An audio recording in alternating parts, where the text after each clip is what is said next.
Hello बच्चों। Group 15 को आगे बढ़ा रही हूँ। PCL 5 से दोबारा स्टार्ट कर रही हूँ। PCL 5 की जो शेप होती है that is trigonal bipyramidal and geometry also. तो P में 3 जो क्लोरीन बॉन्ड्स हैं वो इक्वेटोरियल पोजीशंस ऑक्यूपाई करके बैठे हैं। Cl और Cl, ये 2 Cl एक्सियल पोजीशंस पे हैं और इनका जो एंगल होता है ये 90 डिग्री होता है and axial bonds are longer than equatorial bond because of the great repulsions. All right, so next जो इसमें एक इम्पॉर्टेंट पॉइंट निकल के आता है कि PCl 4 प्लस एग्जिस्ट करेगा लेकिन PCl 4 माइनस एग्जिस्ट नहीं करेगा क्योंकि oxidation state of phosphorus is +3 जो कि लेस स्टेबल होती हैं। PCl 5 क्रिस्टलाइन स्टेट में एग्जिस्ट करता है, PCl 4 plus and PCl 6 minus में। एंड मैं आपको यहाँ पे ये बात बताना चाहती हूँ कि ये जितने पॉइंट्स मैं यहाँ पे एक्सप्लेन कर रही हूँ ये सारे के सारे बोर्ड में आए हुए क्वेश्चंस हैं। सो आप इन सारे पॉइंट्स को बहुत अच्छे से समझो, अंडरस्टैंड करो और आई विल एक्सपेक्ट कि आप नोट डाउन भी कर सकते हो तो नोट डाउन कर लो।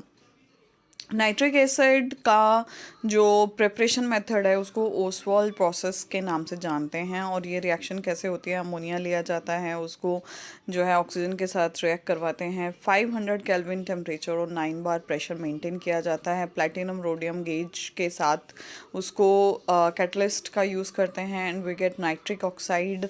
और ये रिएक्शन एक एक्सोथर्मिक रिएक्शन है। नाइट्रिक ऑक्साइड ऑक्सीजन के साथ फर्दर रिएक्ट करके नाइट्रोजन डाइऑक्साइड देगा और ये नाइट्रोजन डाइऑक्साइड वाटर के साथ रिएक्ट करके आपको नाइट्रिक एसिड देता है और नाइट्रिक ऑक्साइड भी साथ में मिलता है। Now the other important reactions of nitric acid is with the zinc. अगर मैं 4 मोल लेती हूँ कॉन्सेंट्रेटेड नाइट्रिक एसिड के तो मुझे ZnNO3 ट्वाइस और NO2 गैस मिलेगी और साथ में वाटर रिलीज़ होता है। लेकिन अगर यहाँ पर मैं कंसंट्रेशन चेंज कर देती हूँ, instead of 4 I am taking 10 moles of nitric acid then and obviously yes we are taking dilute nitric acid then you will get N2O, right? So this is the basic difference between the two reactions which you should know. And now coming to the next reaction is copper. When it reacts with the concentrated nitric acid you will again get the same kind of difference, NO2, right? And if you treat copper with the dilute nitric acid then you will get the same, it is CuNO3 twice, it is CuNO3 twice, but and the gas you are getting is nitric oxide and the 4 moles of water. So this is the reaction with the nitric acid of zinc and copper. Now I am coming to the oxidizing action of HNO3. If you treat HNO3 with iodine you will get iodic acid and nitrogen dioxide. If you treat phosphorus with nitric acid then you will get H3PO4 and 20 moles of NO2 gas. If you treat carbon with nitric acid then you will get carbon dioxide, water and NO2. These all reactions are very important. I want please guys learn it. Okay, next important point which can be asked in boards, that is nitrate ion का resonating structure. तो ये resonating structure मैंने आप लोगों के सामने draw कर दी हैं, प्लीज़ लर्न इट प्रॉपरली। और वैसे भी आप लोग 11th स्टैंडर्ड में ये काफ़ी अच्छे से बार बार रेजोनेटिंग स्ट्रक्चर्स पढ़ के आए हूँ। Okay, to continue with it's the brown ring test. Dilute बच्चों फेरस सल्फेट हम लोग जब लेते हैं और उसको aqua solution of nitrate ion and concentrated sulphuric acid डाला जाता है तो सरफेस पे brown ring of FeH2O5NO2 plus, मतलब ये कॉम्प्लेक्स बनेगा जिसका नाम होता है पेंटा aqua नाइट्रोजिल iron 2। Okay, so learn it properly. This is a very important test and which is called brown ring test. उसके बाद हम शुरू कर रहे हैं ऑक्सो एसिड्स ऑफ फॉस्फोरस पे। Oxo acids of phosphorus learn करने के लिए कुछ ट्रिक्स आपको ब्रेन में रख लेने हैं, जैसे हम लोगों ने ग्रुप 16 में सल्फर के ऑक्सो एसिड्स में किए थे। क्या क्या याद रखना है कि इसमें P डबल बॉन्ड O मिलेगा, POH मिलेगा, टेट्राहेड्रल शेप होगी and to start with this is phosphorous acid H3PO3 जिसमें फॉस्फोरस की +3 ऑक्सीडेशन स्टेट होती है। ये फॉस्फोरस एसिड की स्ट्रक्चर है, P double bond O, OH, OH and H। अगर मैं यहाँ से एक ओ रिमूव कर देती हूँ, ये वाला ओ रिमूव कर देती हूँ, तो मुझे हाइपोफॉस्फोरस एसिड मिलेगा। और अगर मैं फॉस्फोरस एसिड के 2 मॉलिक्यूल लेके उसमें वाटर का रिमूवल कर देती हूँ तो मुझे पायरोफॉस्फोरस एसिड मिलेगा।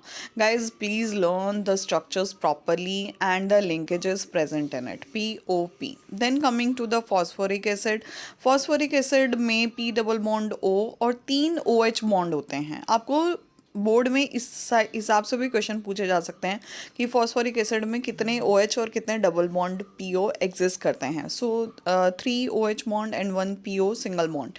अगर मैं यहाँ से फॉस्फोरिक एसिड से वाटर का रिमूवल करती हूँ तो I will get this metaphosphoric acid. और अगर 2 फॉस्फोरिक एसिड लेके उसको मैं हीट अप कर देती हूँ तो मुझे इस हिसाब से स्ट्रक्चर मिलेगी, POP, right, removal of water molecule. Okay, so coming to the next, अगर मैं फॉस्फोरिक एसिड में एक ऑक्सीजन का और एडिशन कर देती हूँ बीच में तो बच्चों परऑक्सी लिंकेज मिलेगी और इस पर्टिकुलर कंपाउंड का नाम हो जाएगा परऑक्सो मोनोफॉस्फोरिक एसिड। और इसी तरीके से अगर ये वाला O मैं हटा देती हूँ तो मुझे मिलेगा hypophosphoric acid. Now next is allotropes of phosphorus. Allotropes of phosphorus में अगर मैं आपको बताऊँ white, red and black colour में पाए जाते हैं। वाइट फॉस्फोरस P4 यूनिट होता है and it is very less stable thanks to its configuration and it is very reactive also. अगर मैं फॉस्फोरस की स्ट्रक्चर ड्रॉ करूँ तो ये इस हिसाब से आपको देखने को मिलेगी। ये एंगल 60 डिग्री होता है और ये एंगुलर स्ट्रेन की वजह से इसकी रिएक्टिविटी आती है, इस वजह से इसको पानी में रखा जाता है। अगर मैं एयर में फॉस्फोरस रखूँ तो फॉस्फोरस ऑक्सीजन के साथ रख करके वाइट फ्यूम्स P4O10 की देगी। To continue with red phosphorus में बच्चों इस हिसाब से पॉलीमेरिक स्ट्रक्चर तुम लोगों को देखने को मिलेगी। If we talk about black phosphorus, ये 2 फॉर्म में मिलता है, alpha black and beta black. Beta black एक लेयर्ड स्ट्रक्चर होती है और इलेक्ट्रॉनिक इंसुलेशंस में इसको यूज़ किया जाता है। It is highly polymeric and और इसकी अच्छी खासी डेंसिटी भी होती है। अदर इंपॉर्टेंट रिएक्शंस में बच्चों अमोनियम डाइक्रोमेट की बहुत इंपॉर्टेंट रिएक्शन ये मानी जाती है। इसको हम हीट करते हैं तो Cr2O3 नाइट्रोजन गैस मिलेगी और वाटर मिलता है। PCl5 को जब हम हीट करते हैं तो PCl3 प्लस क्लोरीन मिलता है। अमोनिया को NOCl के साथ रिएक्ट करवाते हैं तो NaNH2 प्लस HClO मिलता है। अरे भाई याद कर लो यार, बड़ी इंपॉर्टेंट रिएक्शन है प्लीज़। फिर P4 को SO2Cl2 के साथ रिएक्ट करवाते हैं तो PCl5 मिलता है और 10 मोल सल्फर डाइऑक्साइड के मिलते हैं। फॉस्फीन को जब HgCl2 के साथ रिएक्ट करवाते हैं तो Hg3P2 प्लस 6 HCl मिलता है। अरे भाई ये सारी इंपॉर्टेंट रिएक्शंस हैं, फास्ट बोल रही हूँ लेकिन लर्न कर लो प्लीज़, बोर्ड में आने वाला है। NH4Cl को NaNO2 के साथ रिएक्ट करवाएंगे तो नाइट्रोजन गैस, वाटर और सोडियम क्लोराइड हम लोगों को मिलता है। Next I am coming to oxo acids of phosphorus. ठीक है, ये हम पीछे भी पढ़ के आए हैं, ये थोड़ा सा मैंने ट्रिक जैसा यहाँ पे शो किया हुआ है कि ऑक्सो एसिड्स आपको 2 टाइप के मिलते हैं, अस एंड इक। तो आप ऑर्थोफॉस्फोरिक एसिड अगर ड्रॉ करते हैं, सिंपल फॉस्फोरिक एसिड को ऑर्थोफॉस्फोरिक एसिड भी बोला जाता है। तो अगर मैं इसके 2 मॉलिक्यूल लेके उसमें वाटर रिमूव करवाती हूँ तो मुझे पायरोफॉस्फोरिक एसिड मिलेगा। और ऑर्थोफॉस्फोरिक एसिड से ही डायरेक्ट अगर पानी का रिमूवल करते हैं तो मुझे मेटाफॉस्फोरिक एसिड मिलेगा। और ऑर्थोफॉस्फोरिक एसिड में ही अगर मैं एक ऑक्सीजन ऐड कर देती हूँ तो मुझे परऑक्सी लिंकेज मिलेगी जिसको हम परऑक्सो मोनोफॉस्फोरिक एसिड बोलते हैं। पायरोफॉस्फोरिक एसिड में एक ऑक्सीजन का रिमूवल कर देंगे तो हाइपोफॉस्फोरिक एसिड मिलता है। यहाँ देखा जाए तो if you take this H6P2O8 after removal of water you will get H4P2O7 and if you remove oxygen you will get H4P2O6। एक ऑक्सीजन कम हो गया ना, तो ये मोलिकुलर फॉर्मूला आपको हाइपोफॉस्फोरिक एसिड में मिलेगा। याद कर लो भाई, बड़ा ज़्यादा इंपॉर्टेंट है। Thank you, bye bye.